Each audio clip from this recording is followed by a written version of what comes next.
अस्सलाम वालेकुम, मैं हूं नासिर मसूद। जैसा कि मैंने आपसे वादा किया था कि आप लोगों को अपने डिस्ट्रीब्यूशन चैनल का विजिट करवाएंगे और डिस्ट्रीब्यूशन कैसे काम करती है, कैसे हम लोग उसको हासिल कर सकते हैं, उसके अंदर कितना मुनाफा है, उसके लिए कितनी इन्वेस्टमेंट की ज़रूरत है। तो डियर फ्रेंड्स, आज जो है हम मसूद ब्रदर के नाम से जो हमारी डिस्ट्रीब्यूशन है उसको विजिट करेंगे, वन ऑफ आवर बिजनेस। और हम देखेंगे कि डिस्ट्रीब्यूशन बिजनेस को कैसे किया जाता है।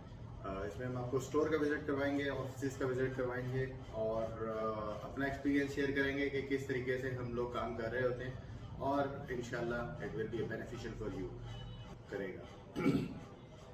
मेरी चीज़ ये है कि हम ज़रूर स्टेप लें। प्रॉब्लम हमारे में सबसे बड़ी ये होती है कि हम लोग डरते बहुत हैं और कोई भी काम करने से पहले हम लोग 10 दफ़ा सोचते हैं, सोचिए ज़रूर, लेकिन फिर उसको करें ज़रूर, क्योंकि टाइम आपका भी और हमारा भी बहुत कीमती है। लाइफ अल्लाह ताला ने बहुत छोटी सी दी है, इसको हम तजर्बात की नज़र नहीं कर सकते। वी हैव टू इम्प्लीमेंट जो हमने स्टडी किया है, जो हमने काम किया है, जो हमने एक्सपीरियंस लिया है, बहुत अच्छी बात है। लेकिन अगर आप में जज्बा है, पैशन है और हम खुद को लीड कर सकते हैं, खुद को एम बना सकते हैं, खुद के गोल बना सकते हैं और उनकी तरफ भाग सकते हैं, तो फिर हमें अपना बिजनेस ज़रूर करना चाहिए। लेकिन अगर हम अपनी पर्सनैलिटी में एनालिसिस करते हैं कि हम किसी के ओबीडियंट रहना चाहते हैं, अपने गेम्स, अपने गोल्स, अपने मिशंस, अपना एम्बिशन जो है वो कोई और बनाता है, तो अल्टीमेटली हम फिर बेहतर ये है कि हम जॉब में ही करते रहें। तो किसी भी मोटिवेशन स्पीकर की बातों में आके अल्टीमेटली हमने जॉब क्विट नहीं करनी। Always start from one step, एक स्टेप लें, जॉब के साथ साथ लें, सेकंड लें और अपने किसी भी फैमिली मेम्बर को, किसी भाई को, छोटे भाई को, बड़े भाई को, जो आपको लगता है कंपैरेटिवली आपसे कम अर्निंग कर रहा है या उसको सपोर्ट की ज़रूरत है, उसको इन्वॉल्व करवाएं, अपना बिजनेस स्टैब्लिश करें। एंड देन जब आपको लगे कि यार now you can invest more, you can invest your own time, आप फिर उसके अंदर जंप इन करें और इंशाल्लाह अल्लाह ताला आपको ज़रूर कामयाबी देगा। तो आए चलते हैं, आज मैं आपको अपने डिस्ट्रीब्यूशन का विजिट करवाता हूँ। जी, तो सबसे पहले ऑफिसेज़ का रिव्यू करते हैं और हमारे पास डिफरेंट ऑफिसेज़ होते हैं, ज़ाहिर बात है जितने हमारे पास एम्प्लॉयज़ हैं उनके बैठने की, मीटिंग करने की, डिस्कस करने की भी जगह होनी चाहिए। तो this is one of the necessity for the distribution business. जितने भी कंपनी एम्प्लॉयज़ होते हैं उनके भी ज़ाहिर बात है ऑफिसेज़ रिक्वायर्ड होते हैं। तो ये हमारा जो है वो दूध का जो सेक्शन है उसका ऑफिस है, इसी तरह ये बिस्किट का सेक्शन है, उनका मीटिंग रूम है। उसके अलावा हमारे पास कंप्यूटर सिस्टम होता है, लेजर होता है, अकाउंटेंट होते हैं और ये अकाउंटेंट और कंप्यूटर सिस्टम के पीओस बैठे होते हैं। इसके अलावा कंपनी एम्प्लॉयज़ के लिए ऑफिसेज़ मौजूद होते हैं, डिस्ट्रीब्यूटर के लिए होते हैं और मुख्तलिफ़ तरह के डेफिनेटली जितने भी ह्यूमन रिसोर्स हैं हमारे पास, उसको मैनेज करने के लिए हमारे पास ऑफिस रिक्वायर्ड होते हैं। और अल्टीमेटली जितना बेहतर हम एनवायरनमेंट प्रोवाइड करेंगे उतना ही बेनिफिशियल होगा, उतना ही लोग प्रोडक्टिव काम करेंगे, उतना ही बेहतर होगा। जी, तो गोडाउन जो है उसका गेट हमेशा बड़ा रखना चाहिए, क्योंकि स्टॉक्स जो हैं वो कंपनी से आते हैं और उनके पास बड़े ट्रक्स होते हैं और वो बड़े ट्रक्स जो हैं वो हमेशा उनकी पार्किंग की, उनकी लोडिंग पे होना चाहिए। तो बड़े साइज़ का गेट होना चाहिए और ऊंची छत होनी चाहिए ताकि इजीली मैनेज हो सकें जो भी स्टॉक्स आए कंपनी। वेयर हाउस का एंट्री जो है वो एंट्री और एग्जिट जनरली हमें एक ही रखना चाहिए और ये हमारा डोर है जिसमें गैर मुतल्लका अफराद का दाखिला मना होता है। कुछ स्लोगन्स वगैरह हम दे के रखते हैं जिसमें ख़ास तौर पे फायर से जो है वो बचना लाजमी होता है और फायर एक्सटिंग्विशर वगैरह होता है। एक्सपायर स्टॉक को हम सेपरेट रखते हैं। इसके अलावा अहम टेलीफोन नंबर्स होते हैं जिसमें हम लोग अपने तमाम नंबर्स दे रहे होते हैं। एमरजेंसी की सूरत में ट्रेनिंग दी जाती है तमाम के तमाम स्टाफ को कि खुदा न खास्ता अगर आग लग जाए तो इसको इस्तेमाल कैसे करना है, जो फायर एक्सटिंग्विशर होता है, और उसको हम कहाँ पे इस्तेमाल किया जा सकता है, उसके इस्तेमाल का तरीका क्या है, एहतियाती तदाबीर क्या हैं, ये सारी की सारी चीज़ें यहाँ पे मेंशन होती हैं। इसके अलावा फायर एक्सटिंग्विशर जो है वो मौजूद होता है वेयर हाउस में ताकि खुदा न खास्ता किसी भी इमरजेंसी की शेप में ये आग बुझाने के काम आए। अगर हम गोदाम में एंटर हो रहे हैं जनाब और हमारे पास बिस्किट्स जो हैं उसके स्टॉक मौजूद हैं और इसकी हम डिस्ट्रीब्यूशन कर रहे होते हैं, इनको बिस्किट को बेसिकली डिस्ट्रीब्यूशन का काम जो है वो कैसे होता है और कहाँ होता है और किस तरीके से किया जाता है, मैं आपको इसके ऊपर स्टेप बाय स्टेप गाइड करता जाऊँगा। फैक्ट्री से स्टॉक जो है वो पहले नंबर पे डिस्ट्रीब्यूटर को आता है और हर इलाके का एक डिस्ट्रीब्यूटर होता है जो कि मेंशन हुआ होता है और वो उसको परचेज़ करता है स्टॉक्स को, और स्टॉक्स को परचेज़ करने के बाद वो आगे मार्केट में डिस्ट्रीब्यूट करता है। कंपनी की एक ख़ास परसेंटेज होती है और वो परसेंटेज आगे दी जाती है जिसके अलग वो मार्जिन रखा जाता है और मार्जिन के बाद वो स्टॉक्स आगे मार्केट में सेल किए जाते हैं। बिस्किट्स के अलावा हमारे पास जो है वो दूध का स्टॉक मौजूद होता है, और अभी क्योंकि रमज़ान आ रहा है तो रमज़ान की स्पेशल ऑफ़र है कि साथ 2 बॉटल 1 लीटर की स्प्राइट की अवेलेबल होती हैं। ये एक प्रमोशन होती है, कंपनी दे रही होती है ताकि मार्केट में सेल्स इंक्रीज़ की जाएँ और कस्टमर जितने भी हों वो लें और दूध सोडा एंजॉय करें रमज़ान की गर्मियों के मौसम में। मुख्तलिफ़ किस्म के स्लोगन्स जो हैं वो भी मौजूद होते हैं वेयर हाउस में, ट्रेनिंग दी जाती है इनके ऊपर भी। दोस्ती जो है वो टी वाइटनर है, चाय बनाने के काम आता है। इसके अलावा जूस का स्टॉक होता है, वो भी जो है वो इसी कंपनी का होता है और वो हम सीज़न में देते हैं। कंपनी की चिल्ड कैटेगरी भी होती है और जिसमें चीज़, मोज़रेला चीज़, इसके अलावा नूरपुर बटर जो कि काफ़ी मशहूर है और प्योर बटर होता है, ये भी जो है वो हम लोग इसकी डिस्ट्रीब्यूशन भी कर रहे होते हैं। इसके लिए चिल्ड वैन्स और चिल्ड बॉक्सेस यूज़ की जाती हैं और तमाम LMTs को दिया जाता है। और आप नोट कर रहे होंगे कि इसके ऊपर कहीं भी ये नहीं लिखा गया कि ये बटर नहीं है, वरना बाकी सारी कंपनी जो हैं वो ये लिखना पर मजबूर होती हैं क्योंकि उनका ओरिजिनल बटर नहीं होता।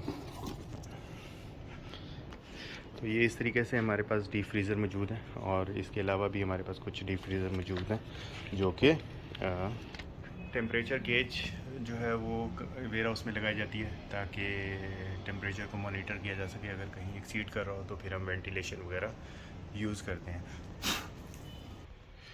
तो मुख्तलिफ़ फ्लेवर्स, मुख्तलिफ़ इन्वेंट्रीज़ हमारे पास मौजूद होती हैं जिसके ज़रिए हम जो है मार्केट में इन सब की डिस्ट्रीब्यूशन कर रहे होते हैं और इन सब को सेल कर रहे होते हैं। अच्छा, डिस्ट्रीब्यूशन का मैं आपको समझाता जाऊँ कि किस तरीके से करते हैं और उसमें क्या प्रोसेस होता है। डिस्ट्रीब्यूशन किसी भी बड़ी कंपनी की कैसे मिल सकती है या छोटी कंपनी की हम कैसे कर सकते हैं, ये सारा स्टेप बाय स्टेप मैं आपको गाइड करता हूँ। किसी भी कंपनी या किसी भी प्रोडक्ट की लाइफ साइकिल देखें तो हम सबसे पहले हमने स्टडी किया होता है मार्केटिंग मिक्स, जिसके अंदर हम पहले पढ़ा करते थे 4 पीस, जो कि प्रोडक्ट होती थी कि पहली चीज़ कि हमने प्रोडक्ट क्या बनाई है, दूसरी उसकी प्राइस रेंज क्या है, तीसरी वो प्लेस कहाँ की गई है और हमने उसको किस तरीके से करना है, सेल करना है, और फिर होती थी उसकी प्रमोशन। जैसे मैंने आपको अभी दिखाया कि 7 बॉटल्स मिल रही हैं या इन डब्बों के अंदर एक पीस फ्री है बिस्किट्स का, तो ये होती है प्रमोशन। तो डिस्ट्रीब्यूशन जो है वो मसूद ब्रदर के नाम से हम लोग कर रहे हैं और ये जो है प्लेस में आती है, 3rd नंबर पे आती है मार्केटिंग मिक्स में, और this is one of the major fundamental part है एक मार्केटिंग मिक्स का।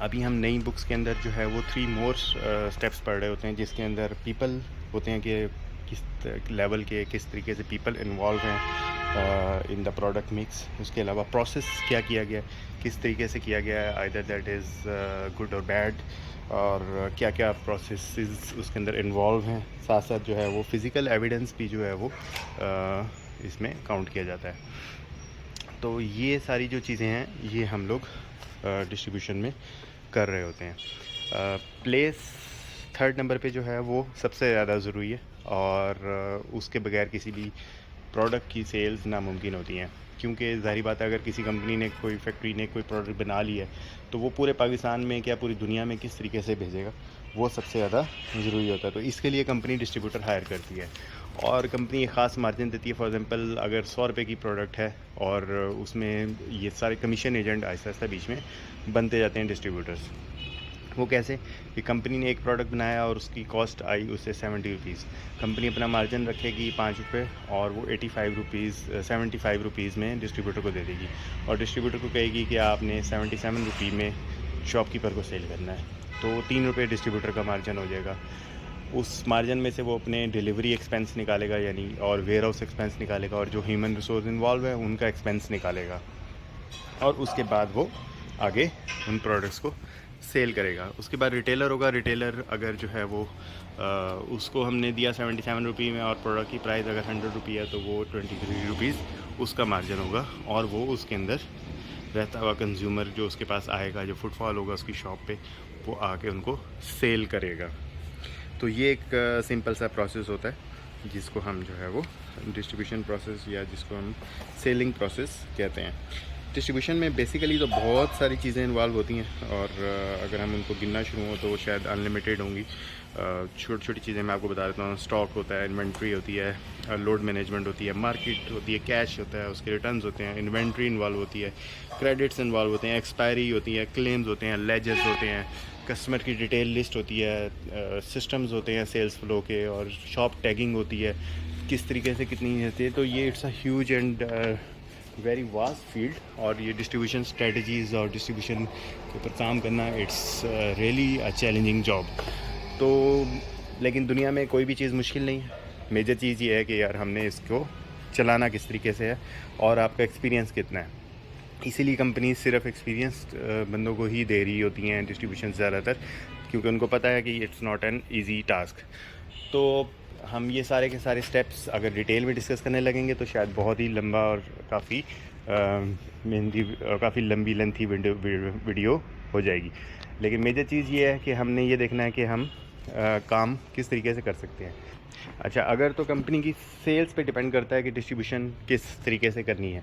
अगर तो सेल्स कंपनी की कुछ मिलियन में है तो जनरली आपको जो पैसे चाहिए, फॉर एग्जांपल अगर 10 लाख की सेल है तो आम तौर पे काम करने के लिए जो पैसे चाहिए होते हैं वो 7 लाख रुपए से इजीली काम चल सकता है। लेकिन फिर भी कुछ ना कुछ कुशन में होने चाहिए, यानी 70% आपके पास पैसे होने चाहिए करने के लिए। दूसरी चीज़, आपको एक्सपीरियंस होना चाहिए। तीसरी चीज़, अगर आपको डायरेक्ट डिस्ट्रीब्यूशन नहीं मिलती तो पहले नंबर पे आप कंपनी से, डिस्ट्रीब्यूटर से स्टॉक ख़रीदें, उसको मार्केट में सेल करें। एक अपना पूरा इंफ्रास्ट्रक्चर, अपना पूरा सेटअप बनाएं, जिसमें पहले नंबर पे गोडाउन होगा, उसके अंदर स्टॉक्स रखेंगे आप। स्टॉक से फिर आप एक टीम बनाना शुरू करेंगे जिसमें आप ऑर्डर बुकर्स की टीम रखेंगे, और वो टीम आगे उसमें सेल्स कर रही होगी आपकी तमाम की तमाम प्रोडक्ट्स, और उन प्रोडक्ट्स को फिर आप जो है वो आगे लेके चल रहे होंगे। अच्छा, ये बीच में मुझे एक ख्याल आया कि आपको बता दूं कि थर्मामीटर भी आ रहा होता है और हम तमाम गेजेस भी नोट कर रहे होते हैं, और ये इस तरीके से सारी की सारी हिस्ट्री भी आ रही होती है जो भी इसकी रही हैं। अच्छा, तो उसके बाद आपने अपनी तमाम वैन्स कुछ लेनी है, रेंट पे लेनी है, ये ट्राई व्हीलर होते हैं, रक्शे होते हैं, वो रेंट पे लेने हैं। जिस तरीके से भी करना होता है, डिलीवरी आपकी होनी चाहिए मैकेनिज़्म शॉप पे पहुंचाने का। तो उसके बाद कैश आपकी जो है वो इन्वॉल्व होगा। वो टीम जो आपकी मार्केट पे होगी वो सेल करेगी और कैश ला के आपको देगी।